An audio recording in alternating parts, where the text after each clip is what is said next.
네, 주님을 아는 것이 우리의 힘입니다. 한 주간도 평안하셨습니까? 오늘은 팀킬러의 하나님을 말하다 중에서 제9장 하나님을 아는 지식, 누구나 하나님이 있다는 것을 알고 있다라는 주제를 함께 나누겠습니다. 이 책은 총 2부로 되어 있는데요. 1부에서는 이 시대가 하나님을 믿지 못하는 이유들, 즉 하나님을 오해하는 7가지 질문에 답합니다. 그리고 2부에서는 우리가 하나님을 믿는 확실한 근거들, 하나님의 존재를 부인할 수 없는 진실과 마주하게 합니다. 우리는 2부 두 번째 시간 하나님을 아는 지식, 누구나 이미 하나님이 있다는 것을 알고 있다는 주제를 함께 나눌 차례입니다. 여러분들도 인권이라는 것이 있다는 것을 믿습니까? 그렇다면 그건 하나님이 없다는 쪽보다 살아 움직이신다는 사실을 훨씬 더 잘 보여주는 증거입니다. 도덕적인 관념들이 허공을 떠도는 시대를 우리가 살고 있습니다. 어째서 인간 한 명 한 명마다 크고도 특별한 존엄과 가치가 깃들여 있다고 한사코 주장하는 걸까요?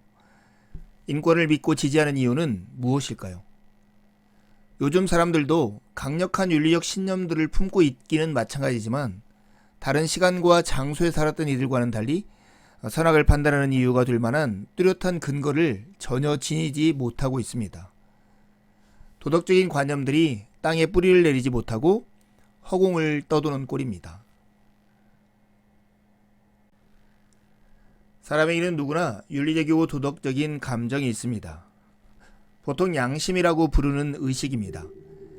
우리에게는 바르지 못한 일을 하고 있다 싶으면 머뭇거리는 성향이 있습니다. 하지만 도덕관념은 거기에 그치지 않습니다. 도덕적인 감정들을 비추어 평가할 수 있는 인간의 한계를 초월한 표준이 존재한다고 믿습니다. 윤리적인 의무는 스스로 어떻게 느끼든 사회와 문화가 무엇라 말하든 개인적인 이해에 부합하든 말든 상관없이 절대로 해서는 안 되는 일이 있다는 확신을 말합니다. 사회학자 크리스천 스미스가 이렇게 말했습니다. 윤리는 옳고 그름, 타당하고 부당한 것이 무엇이냐를 파악하는 성향을 가리킨다. 이는 실질적인 욕구나 선호를 토대로 세워지는 것이 아니라 도리어 그와 동떨어져 그 욕구나 선호를 판단할 기준이 존재한다고 믿는 신념 위에 정립된다. 이에 대해 진화론자들은 반론을 펼칩니다. 인간의 윤리적이고 도덕적인 의무는 진화의 목적에 부합하기 위해서 형성된 것이라고 말하는 것이죠. 이들은 이렇게 주장합니다. 이 혈족을 위해서 자기를 희생하는 이타적인 행동은 주인공의 가족이나 친족의 생존율을 크게 높이는 결과를 불러왔고 자연히 그의 유전 형질을 지닌 후손들이 더 많아졌다라고 말을 합니다. 하지만 진화의 목적에 부합하기 위해서는 동족 이외에는 누구에게나 적대적인 반응을 윤리적이고 정당하게 보는 분위기가 널리 받아들여져야 마땅합니다.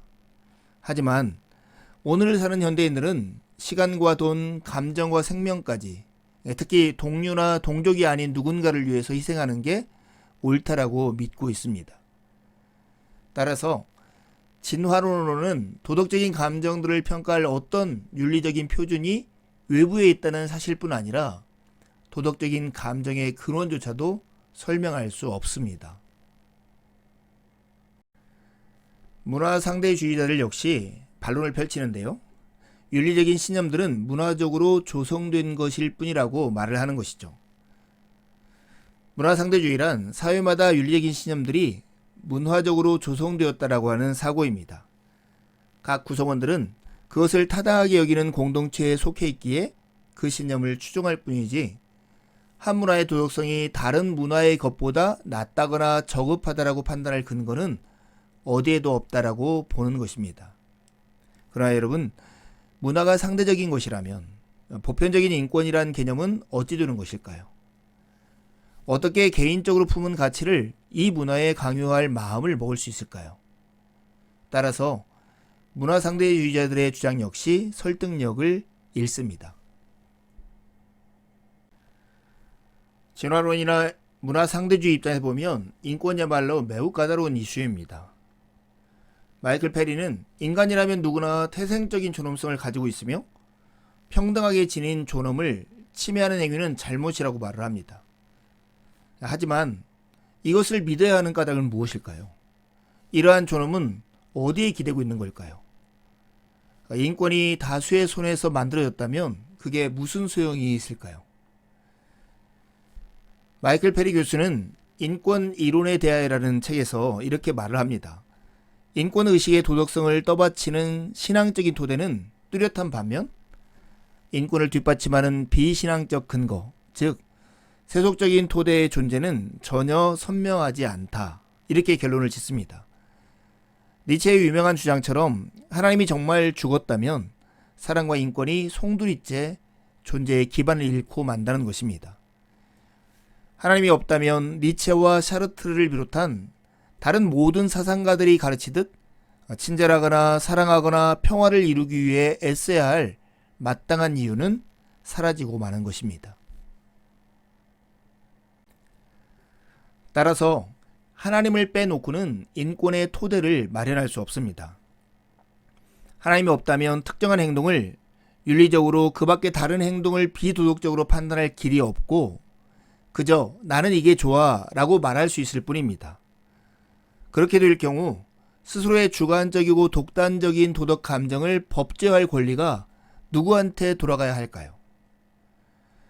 법을 만들 권리는 다수에게 있다라고 말할지 모르지만 그렇다면 다수에게는 투표로 소수를 제거할 권리가 있다는 뜻일까요? 그렇게 묻는다면 아니요, 그건 잘못이오라고 답하게 될 것입니다. 그러니 다시 원점으로 돌아가고 마는 순환 논리에 빠지고 마는 것입니다. 예일대학교 법학 교수 아더 레프는 이렇게 말합니다. 만일 하나님이 없다면 윤리적인 진술은 죄다 독단적이고 온갖 도덕적인 평가는 주관적이자 내면적이며 인간의 감정과 가치를 판단할 외부의 윤리 기준 따위는 존재할 수 없다. 맞는 말입니다. 애니 딜라드는 자연계 전체가 폭력의 토대를 두고 있음을 발견했습니다. 하지만 인간은 필연적으로 강자가 약자를 살해하는 행위는 개인이든 집단이든 잘못임을 믿습니다. 폭력이 완전히 자연스러운 현상이라면 어째서 유독 인간에게만 강자가 약자를 짓밟는 게 잘못이 되어야 할까요? 이런 측면에서 보면 인권이라고 하는 것은 뜻밖에도 하나님의 살아 움직인다는 사실의 증거가 됩니다. 평화와 정의, 사랑의 하나님이 세상을 지은 게 아니라면 도대체 무슨 이유로 인간은 폭력과 억압, 증오를 잘못으로 여기게 되었을까요? 세상이 타락하고 깨어져 구원이 필요하다면 그 사실 자체가 우리 눈앞에 펼쳐지는 폭력과 무질서를 설명하고 있는 게 아니겠습니까? 인권이라는 게 있다는 것을 믿습니까? 그건 하나님이 없다는 쪽보다 살아 움직인다는 사실을 훨씬 더 잘 보여줍니다. 다들 마치 전쟁이 아니라 평화를 추구하는 것이, 거짓말하기보다는 진실을 말하는 것이, 파괴하기보다 보살피고 양육하는 것이 더 나은 것처럼 살아갑니다. 이런 선택은 가치가 있다라고, 어떤 방식으로 살지 결정하는 것은 대단히 중요하다라고 믿습니다. 하지만 우주의 법대, 재판장의 자리가 정말 텅 비어 있다면 이 길을 택하는 게 다른 선택들보다 낫다라고 누가 말할 수 있겠습니까? 얼마든지 입씨름을 벌일 수는 있지만 그건 의미 없는 논쟁이고 결코 끝이 나지 않는 다툼일 뿐일 것입니다.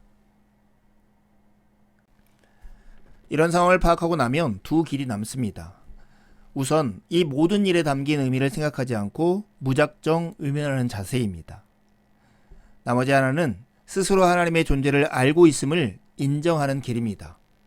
마치 아름다움과 사랑이 의미 있다는 듯, 삶의 가치가 있다는 듯, 인간의 타고난 존엄성이 있다는 듯 살아간다는 사실을 받아들일 수 있습니다. 하나님이 살아계심을 알고 있기 때문입니다.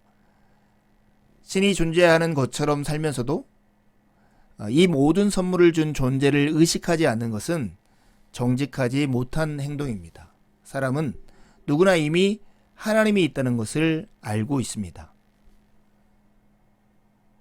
이제 두 가지 질문하고 마치려 합니다. 하나님을 인정하지 않으면 존재를 둘러싼 끝도 의미도 없는 다툼만 지속될 것입니다. 인권이라는 까다로운 이슈는 어떻게 하나님이 살아 움직이신다는 것에 증거가 될 수 있을까요? 두 번째 질문입니다.